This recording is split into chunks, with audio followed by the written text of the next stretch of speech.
नमस्कार, उत्तराखंड समाचार में आपका स्वागत है। मैं देवेंद्र प्रसाद। सबसे पहले मुख्य समाचार। नैनीताल, चंपावत और उधम सिंह नगर के कई इलाकों में दिखा भारी बारिश का कहर। जलभराव, भूस्खलन और उफान पर आई नदियों से जनजीवन प्रभावित।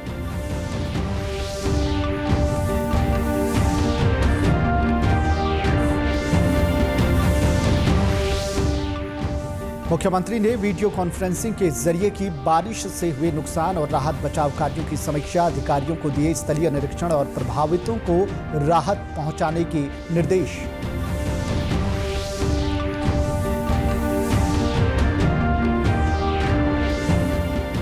आने वाले दिनों में भारी बारिश से लोगों को मिलेगी राहत। मौसम विभाग ने जताई सामान्य बारिश होने की संभावना।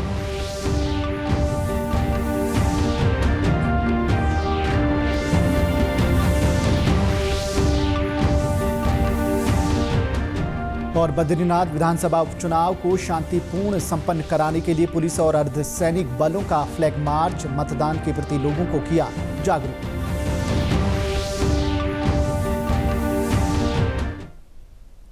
अब समाचार विस्तार से। उत्तराखंड में पिछले 2 दिनों से भारी बारिश के कारण जनजीवन प्रभावित है। पर्वतीय क्षेत्रों में बारिश के कारण भूस्खलन से कुछ राष्ट्रीय राजमार्गों सहित ग्रामीण क्षेत्रों को जाने वाले संपर्क मार्ग बाधित है। सभी बाधित मार्गों को खोलने के प्रयास किए जा रहे हैं। बारिश से राज्य की प्रमुख नदियों के जलस्तर में बढ़ोतरी भी दर्ज की गई है। खासतौर पर कुमाऊं मंडल के चंपावत और उधम सिंह नगर जिले के विभिन्न क्षेत्रों में अतिवृष्टि के चलते सड़कों और घरों में पानी भरने के कारण सामान्य जनजीवन बुरी तरह प्रभावित हुआ है। बात चंपावत जिले की करें तो जिले में पिछले 4 दिनों से लगातार हो रही मूसलाधार बारिश से जहां जिले की प्रमुख शारदा नदी उफान पर है, वहीं बारिश के कारण जिले के कई हिस्से जलमग्न हैं। जिले के मैदानी क्षेत्र टनकपुर और बनबसा में कई घरों में पानी घुसने और जलभराव की स्थिति पैदा होने से लोगों को परेशानी का सामना करना पड़ रहा है। चंपावत के बनबसा क्षेत्र के देवपुरा में भारी बारिश से जलभराव के कारण कुछ लोगों के फंसे होने की सूचना मिलने पर एसडीआरएफ की टीम ने तुरंत मौके पर पहुंचकर लगातार बढ़ते जलस्तर और भारी बारिश के बीच राफ्ट की सहायता से लोगों को रेस्क्यू किया। एसडीआरएफ की टीम ने बनबसा क्षेत्र से 110 से अधिक लोगों को सकुशल रेस्क्यू किया।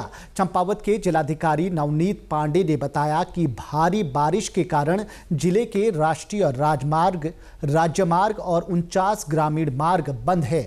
बारिश कम होने पर इन्हें जल्द खोलने के प्रयास किए जाएंगे।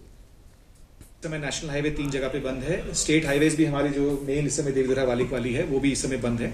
इस समय हमारी टीम्स निरंतर चल रही हैं। मौसम हमें थोड़ा साथ नहीं दे रहा है, बारिश लगातार हो रही है, तो जहां जहां संभव हो पा रहा है, जहां पे उनके लिए जो हमारे जेसीबी ऑपरेटर्स के लिए सुरक्षित है, साफ करना, सफाई चल रही है। लगभग 39 ग्रामीण मार्गों की हमारे पास इस समय सूचना है जो बंद है। हम उम्मीद करते हैं कि अगर बारिश थोड़ा सा भी हमें सहयोग करती है तो हम लोग कल शाम तक ये सड़कें खोलने की उम्मीद में होगा। एनएच वगैरह नियमित रूप से खोली जा रही है, बंद हो रही है, खोली जा रही है। हम लोग निरंतर प्रयास कर रहे हैं। सर, अभी एक हाई अलर्ट प्राप्त होता है जिसमें कि ये कहा गया था कि 3 दिन तक लगातार बारिश होगी और उसके क्रम में कल रात्रि को लगभग 3 से 4 बजे के बीच में 4 लाख क्यूसेक का जो है डिस्चार्ज नापा गया है टनकपुर और बनबसा बैराज में। लेकिन अब वो जो है अब कम हो गया है और वो आज की डेट में लगभग 2.25 लाख हो चुका है। तो इसका मतलब यह है कि जो पहाड़ से पिथौरागढ़ या और ऊंचे क्षेत्रों से जो पानी आना था वो अब निकल चुका है। इस समय स्थिति जहां तक बैराज का प्रश्न है वो सामान्य है। हमारे लिए इस समय सबसे बड़ा चैलेंज ये है कि जो हमारे पंचपकरिया है या भागपुर है, चंदनी है, बनबसा का इलाका है, वहां पे जलभराव की स्थिति समय बन गई है। हमारे आज समय मौके पे जो हमारी उत्तराखंड की जल पुलिस है, एसडीआरएफ है और एनडीआरएफ हमें मिल चुकी है। तो ये सभी दल जो हैं वहां पे इस समय जितने भी वहां पे जो फंसे हुए लोग हैं उनको वहां से बचाव करके उनको सुरक्षित स्थानों पे ला रहे हैं। उनके लिए बनबसा में कुछ राहत शिविर भी स्थापित किए गए हैं, डिग्री कॉलेज में, जीआईसी में, जहां पे उनके खाने पीने की व्यवस्था भी होगी। हम लोग प्रयास कर रहे हैं कि जो जानवर भी फंसे हुए हैं उनको भी वहां लाया जा सके और उनको भी वहां पे वेटनरी ऑफिसर्स के निगरानी में उनको वहां पे जो है केयर मिल सके। इसी के अतिरिक्त जो है हेल्थ फैसिलिटीज को भी स्ट्रेंथन करने के लिए कहा गया है, क्योंकि इस समय खटीमा सितारगंज की तरफ भी जलभराव की स्थिति है। तो इस समय जितने भी रेफरल केसेज होंगे वो वहां नहीं हो पाएंगे। इसलिए हमसे कहा गया है कि आप अधिक से अधिक जितने भी केसेज हैं उनका ट्रीटमेंट आप डिस्ट्रिक्ट हॉस्पिटल में या फिर सब डिस्ट्रिक्ट हॉस्पिटल में करें।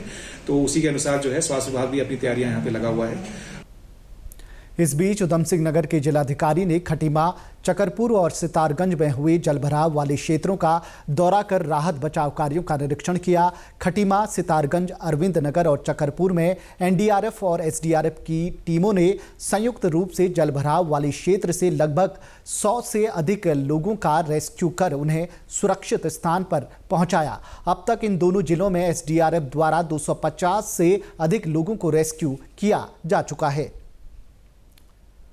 उधर पिछले 36 घंटे से नैनीताल जिले में हो रही मूसलाधार बारिश की वजह से आम जनजीवन खासा प्रभावित हुआ है। पिछले 24 घंटे में हल्द्वानी शहर में सबसे ज्यादा 206 मिलीमीटर बारिश रिकॉर्ड की गई है। भारी बरसात की वजह से नैनीताल जिले में 4 स्टेट हाईवे, 4 जिला मार्ग और 30 ग्रामीण सड़कें बंद हो गई हैं। इसके अलावा भवाली अल्मोड़ा हाईवे पर कई जगह भूस्खलन हुआ है।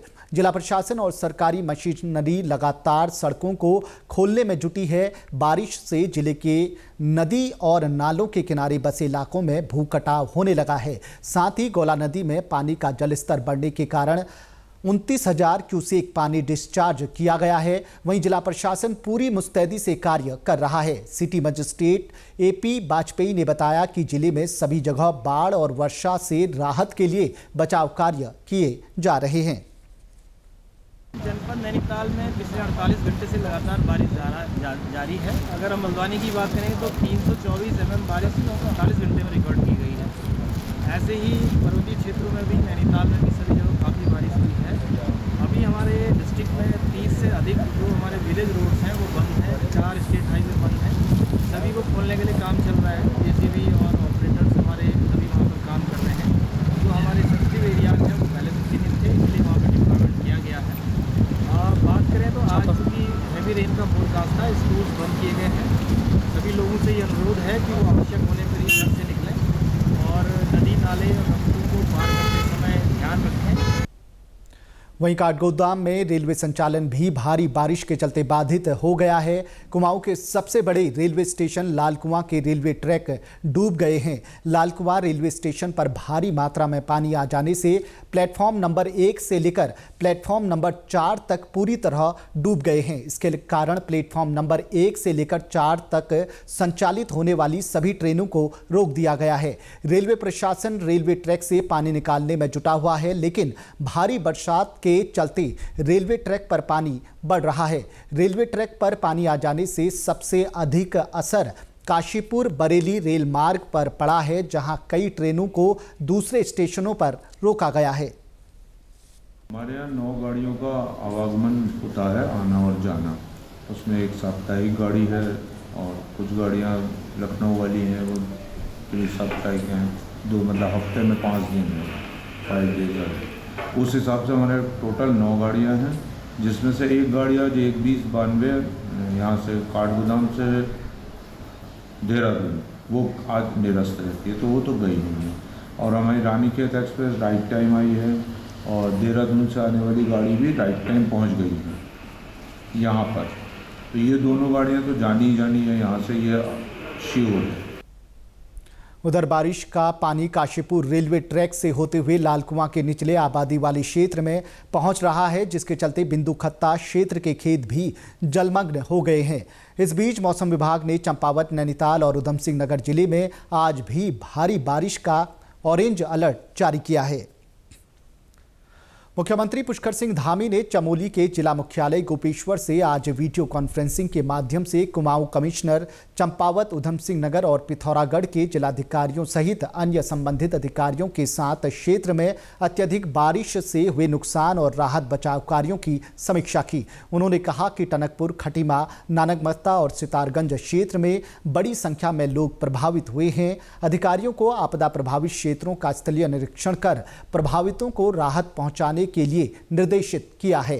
साथ ही मुख्यमंत्री ने अधिकारियों को निर्देश दिए हैं कि बच्चों, महिलाओं और बुजुर्गों, विशेषकर गर्भवती महिलाओं के रहने, खाने पीने और दवाओं आदि की व्यवस्था सुनिश्चित करने के निर्देश दिए गए हैं। ये भारी बारिश हुई है कल रात और पिछले 2 दिनों से 3 दिनों से लगातार भारी बरसात के कारण से टनकपुर, बनबसा, खटीमा, नानकमता, सितारगंज, ये पूरा क्षेत्र पूरी तरह से जलमग्न हो गया है। काफ़ी पानी भर गया है। कहीं घरों में पानी घुस गया है, कहीं पर जो है लोगों को सुरक्षित स्थानों पर भी पहुंचाया जा रहा है। 8-8 फुट पानी भर जाने की सूचना वहां से लोगों से बात की है मैंने। दोनों वहां के सभी अधिकारियों से भी बात की है।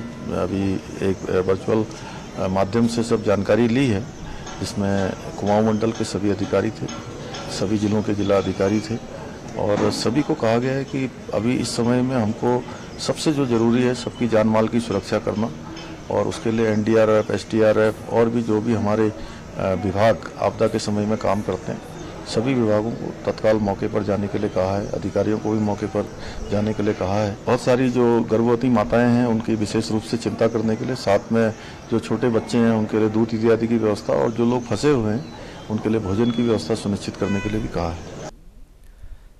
पिछले एक सप्ताह से उत्तराखंड के अधिकतर इलाकों में बारिश का दौर जारी है। कल और आज हुई भारी बारिश के कारण राज्य के कई जनपदों में जनजीवन प्रभावित हो गया है। लगातार हो रही बारिश के कारण मैदानी इलाकों में मौसम सुहावना हो गया है, लेकिन परेशानियां भी बड़ी है। लगातार बारिश से नदी नाले उफान पर हैं। रास्तों में भूस्खलन से चारधाम यात्रा बार बार प्रभावित हो रही है। वहीं उत्तरकाशी और नैनीताल जिले में पुल भी बह गए हैं। मौसम विभाग के निदेशक बिक्रम सिंह ने कहा है कि आने वाले दिनों में मौसम सामान्य रहने की संभावना है। बिल्कुल, ऐसे तो हमने पहले भी बताया था कि 8 तारीख से तो जो एक्टिविटी वो कम हो जाएंगी काफ़ी जो है, और हैवी रेन का दुक्का हो सकती है, बाकी को है आगे जो है लाइट या मॉडरेट तक ही रेन रहेगी। तो आज सब देख रहे हैं कि जो एक्टिविटी वो कम हो गई काफ़ी जो है, और जो हमारे चंपावत, नैनीताल या उधम सिंह नगर डिस्ट्रिक्ट है, क्योंकि सुबह सुबह रात में ये एक्टिविटी ज़्यादा रही थी, तो थोड़ी वो एक्टिविटी कंटिन्यू कर रही, तो कहीं ना कहीं थोड़ी दिक्कत तो अभी बनी है वहाँ पे। और एका दुक्का जगहों में इनमें आज जो है हैवी रेन मिलेगी, एका दुक्का जगहों में आइसोलेटेड, लेकिन वेरी हैवी, एक्सट्रीमली हैवी वो कुछ नहीं है। जो पिछले 24 आवर्स में जैसे कि बनबसा में 431 mm मिल गई थी, तो वैसी कुछ भी रेन अब आगे नहीं मिलने वाली है अभी। और कल भी जो है लाइट मॉडरेट तक की एक्टिविटी हो सकती है अनेक जगहों तक में, हालांकि वो है, लेकिन जो हैवी या वेरी हैवी रेन्स वो अब आगे नहीं है। यहां रुकेंगे एक छोटे से ब्रेक के लिए, आप बने रहिए हमारे साथ।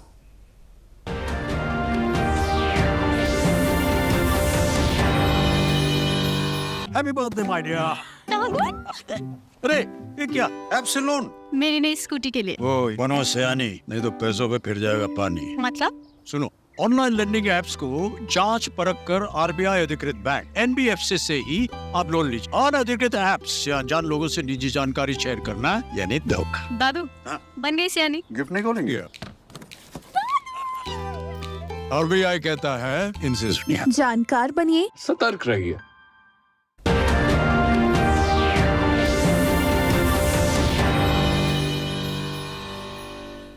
ब्रेक के बाद एक बार फिर आपका स्वागत है। चमोली जिले में बद्रीनाथ विधानसभा उपचुनाव को पारदर्शी, निर्बाध और शांतिपूर्ण तरीके से संपन्न करवाने के लिए पुलिस और अर्धसैनिक बलों के जवानों ने फ्लैग मार्च किया। फ्लैग मार्च के जरिए मतदाताओं से आगामी बद्रीनाथ विधानसभा उपचुनाव में बिना किसी के दबाव में आए भयमुक्त और निष्पक्ष होकर अधिक से अधिक मतदान करने और आदर्श आचार संहिता का पालन करने की अपील की गई। फ्लैग मार्च का उद्देश्य आगामी उपचुनाव को निष्पक्ष व शांतिपूर्वक संपन्न कराए जाने के परिप्रेक्ष्य में जनता में सुरक्षा और विश्वास बनाए रखना है। चमोली के एसपी सर्वेश पवार ने बताया कि उपचुनाव के लिए पुलिस द्वारा सुरक्षा की दृष्टि से कड़ी व्यवस्था की गई है। बाहर से आने जाने वाले वाहनों की सघन चेकिंग की जा रही है। मंडल मुख्यालय पौड़ी में पहली बार गढ़वाली लोक व्यंजनों पर केंद्रित मास्टर शेफ प्रतियोगिता आयोजित की गई। नगर पालिका बारात घर में एक संस्था द्वारा मास्टर शेफ प्रतियोगिता का उद्घाटन क्षेत्रीय विधायक राजकुमार पोरी ने किया। गढ़वाली लोक व्यंजनों पर केंद्रित इस प्रतियोगिता में बड़ी संख्या में महिला समूहों ने प्रतिभाग किया। इस प्रतियोगिता के जरिए बहुत सारे पहाड़ी लोक व्यंजनों की जानकारी क्षेत्रीय लोगों को दी गई, जो अब अमूमन चलन में नहीं है। मास्टर शेफ प्रतियोगिता के आयोजन की सराहना करते हुए क्षेत्रीय विधायक राजकुमार पोरी ने कहा कि ऐसे आयोजनों की बेहद आवश्यकता है, जिनके माध्यम से भावी पीढ़ी को लोक सरोकारों, लोक संस्कार, संस्कृति और लोक व्यंजनों की भी जानकारी दी जा सके। पहला कार्यक्रम है कि किसी के अंदर अगर कोई प्रतिभा छुपी हुई है, उसको एक मंच मिल रहा है और उसको बाहर निकालने का ऐसा कार्यक्रम पहली बार पौड़ी में रखा गया, बहुत अच्छा कार्यक्रम है। मैं इनको बहुत बहुत शुभकामनाएं प्रेषित करता हूँ। प्रतियोगिता की प्रतिभागी महिलाओं ने कहा कि इस तरह के आयोजनों के जरिए लोक व्यंजनों को सीखने और सिखाने का मौका दिया जा रहा है। ये बहुत ही एक अच्छी पहल है। ये पौड़ी में हम पहली बार भाग ले रहे हैं और इससे हमें जो विलुप्त हो रही हैं पहाड़ की चीजें खाने, वो हमें सीखने को भी मिल रहा है। और यहाँ पर हम विशेषकर कुछ सीखने के लिए आए हैं ताकि हमें पहाड़ की अलग अलग चीजों के बारे में, खाद्य पदार्थों के बारे में अच्छी जानकारी मिल सके कि किस चीज से क्या डिश बन सकती है। पहले तो मतलब ये प्रोग्राम हमारे खाने को, मतलब जो कि आजकल हम नहीं खाते हैं, क्योंकि किसी को भी ये खाना नहीं पता और नहीं बनाना आता है, तो उस कारण से मतलब ये प्रतियोगिता से हमें पता चला कि इतनी भिन्न भिन्न प्रकार की डिशेस भी होती है। तो हाँ, ये बहुत पहली बार हुआ है तो फिर बहुत अच्छा है। उत्तराखंड के समाचारों में बस इतना ही। नमस्कार।